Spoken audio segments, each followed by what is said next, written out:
Hello, everyone, and welcome to the latest edition of the R&B Show. My name is Bruce Cologne. Thank you so much for taking the time to join us today.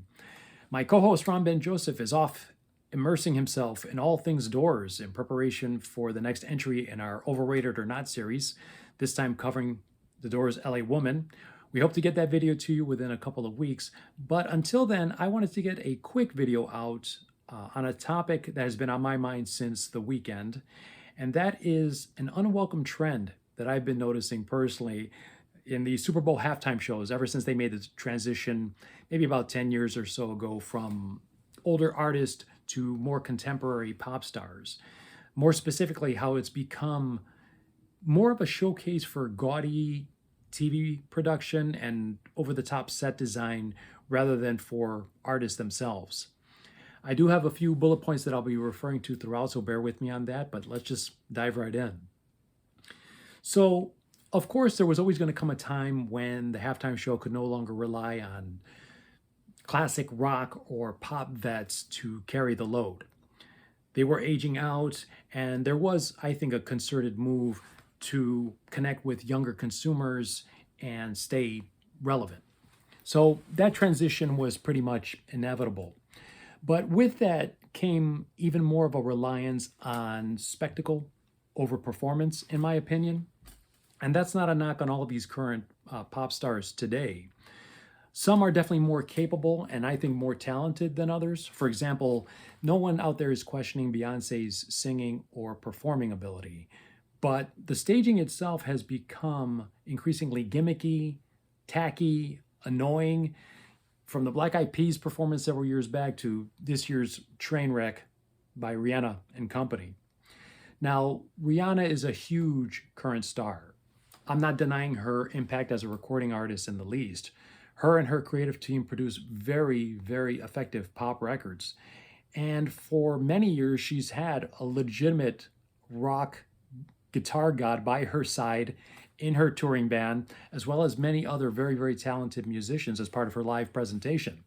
So I think when unencumbered by the albatross of the new halftime show production style, her and her band can deliver a legitimate, real concert experience for her fans. But this performance, unfortunately, was an embarrassment. It was all a bunch of smoke and mirrors, obscuring not only her limited onstage mobility, which was due to her being pregnant, so we give her a pass on that, of course. But even more noticeable for me, it was what seemed like an overall lack of care or enthusiasm for the performance itself. She had an army of silly dancers doing the most obnoxious choreography imaginable. And of course, there was the over the top set design, both of these elements covering for a multitude of sins, including probably the most egregious lip syncing I think I have ever seen in my entire life. It was almost like Rihanna was blatantly mocking the halftime show, not even trying to hide them anytime she was off mic and, vocals continued to blur away. It was quite awful, in my opinion. Obviously, if you go online, opinions differ. You have many, many people still calling this the greatest halftime performance of all time.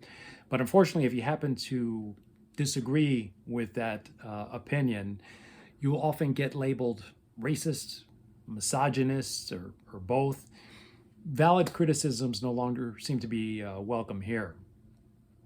You also do get people saying that the lip syncing has always been a part of every halftime show.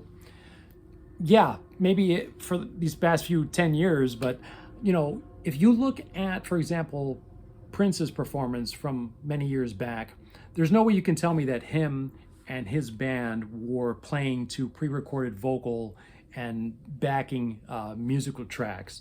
So go back and watch that performance. Go back and watch several other performances from the same era, and you can judge for yourselves the difference. Now, I will admit that big production, staging, spectacle, all of these things have always been a huge part of the Super Bowl halftime show experience. But these things used to be done in equal measure with performance artistry itself. And now, unfortunately, it seems to be a crutch more than anything else. And the halftime show itself is part of an even uglier pop culture cycle that we currently find ourselves in. If you look at the current entertainment landscape, everything seems to be about surface, artifice, and even intentionally provoking and monetizing hateful reactions to your output. It's the post-Kardashian world, everybody, where it's not about producing quality art anymore or even having any discernible talent to speak of. It's more about trending, hashtags, reposts, constant TMZ headlines, and getting people to talk, good or bad, about you. This is how current people in the entertainment field keep their brands relevant. It's at every cost imaginable. So the halftime show itself now seems to be just part of that cycle.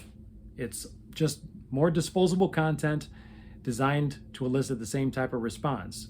It's controversy, noise, online chatter, and that's all it is. But sadly, there was a time when it used to be quite a bit more. But anyway, those are my thoughts on the matter.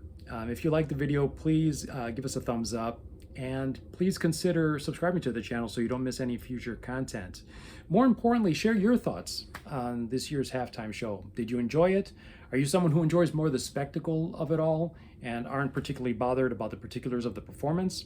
Let me know what you thought, because I know Ron and I always take the time to read these comments. We enjoy all of the feedback, and we enjoy the dialogue as long as everyone kind of keeps it respectful, which I think is key to all of this. So, but anyway, until next time, everyone, please take care, stay safe, and we'll see all of you again very, very soon, okay? Peace.